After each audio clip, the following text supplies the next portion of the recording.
Welcome back to This Week. Time now to get the views of our media and political experts, Nashville Democratic State Representative Brenda Gilmore and syndicated conservative talk show host Steve Gill. Welcome, guys. Thank you. Heard Dr. Frist talking about health care reform. He believes, like both parties seem to believe, something will happen. We're still in that kind of murky mode, though, of exactly what's going to happen. We still really don't know, do we? No, but I agree with Dr. Frist. I think something's going to happen. I'm excited about it.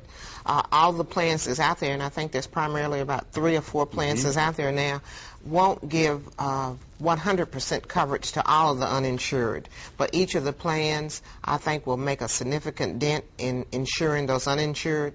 The Bacchus plan looks like it's still going to leave about 25 million people still uninsured, but the fact that we're moving toward closure makes me excited.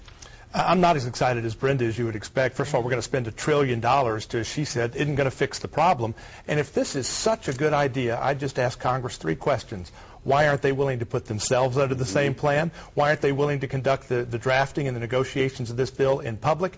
And why are they unwilling, with House Leader Pelosi and Senate Leader Reid, why are they unwilling to let the American people have a chance to read this bill for 72 hours before Congress votes on it? Why are they so quick to rush it without us knowing what's in it if it's such a good idea for us? That was one of the issues brought up during the town hall meetings. People wanted to know from the representatives, why can't we have what you have? Yes. One of the things, though, that all of the experts say is the only way that we can fix the economy, and American people have said that the economy is the #1 issue that's on their mind. The only way that we can fix the economy is if we get this health care reform implemented. So that's why I'm excited about it. The fact that at least 1/3 of every dollar goes to health care and health care expenses, we have to have it. We don't have a choice. We don't have an alternative. We've got to get it if we want to get people back to work, which is our #1 priority. Except that there are alternatives to fix our health care system that don't involve putting it under government control, that don't involve giving us the kind of courtesy and efficiency we get to the Department of Motor Vehicles, for example,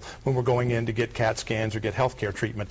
We could reform the tort system, which the Democrats have completely put off the table, which causes duplication of tests, duplications of procedures, and wasted cost. We're not even dealing with that because the Democrats refuse to put it on the table. The big issue discussed in Washington this week was the Afghanistan war. Early in the week, 8 U.S. service members killed in a firefight in an outlying post. One of the generals in the area said, what needs to happen here, we need more troops. We're being outmanned, outnumbered. We can't do it all. We need at least 40,000 more troops. The president says, I'm not going to make any commitment until I see all my options. This seems to be really #1 on his plate right now, doesn't it? I think that the president is doing it exactly right. This is an important decision. It's going to involve our young men and our young women possibly losing their lives, and this is not a decision that needs to be rushed into fast, nor does it need to be done publicly. I think this is a decision where the president has all the options and then to make absolutely the best decision. He has said, though, withdrawing will not be an option, so that we have some assurance of. Well, the president said during the campaign that he wanted to move our forces from Iraq to Afghanistan. Now he's not doing that. He also said during the campaign that we needed to focus our attention on Afghanistan, not Iraq. And in 9 months, he hasn't done that. He hasn't even been willing to meet with his top commanding generals. I think the bigger problem here is you heard the clip from General Jones, his national security advisor, who just last weekend was claiming that the al-Qaeda Taliban operations in Afghanistan had less than 100 people available. They couldn't attack us or our allies.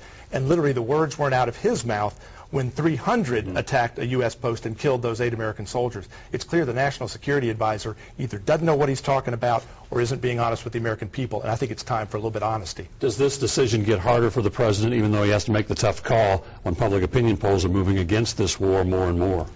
Well, I think when you started thinking about the young men and the young women's lives that will be lost, we have to ask ourselves, is this the right war?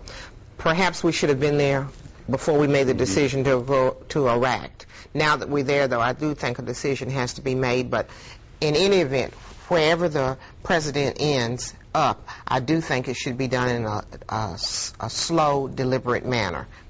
Well, we've been in Afghanistan for 8 years, and we went there because that's where the attacks on America on 9/11 were launched and funded and trained. That was the centerpiece in the war on terror. It still remains one of the centerpieces in the war on terror. I do think it's kind of interesting that we don't want to rush into a decision in Afghanistan when the president's been talking about it, when we've been there for 8 years, when President Obama, when he was in the Senate, actually chaired one of the panels responsible for oversight in Afghanistan. He doesn't want to rush into that, but he wants to shove health care down our throats in 24, 48 hours without the American people having a chance to read the bill. Let's be deliberative about both things. 30 seconds to go. Do you believe all public decisions, like in Metro, the convention center, need to be referendum? The Metro councilman wants to put this before the voters to vote on. Others say elected officials, that's why we elect them there to make these tough decisions. I think that there is some merit in the decision of letting the public make the decision. If I was in that Metro Council, it would be a tough call for me to do.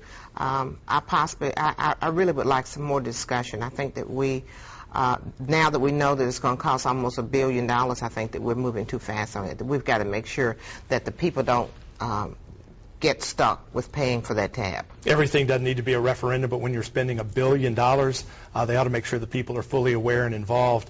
We had a referendum for the Titan Stadium, and as Eric Crafton pointed out, this is a lot bigger project than that.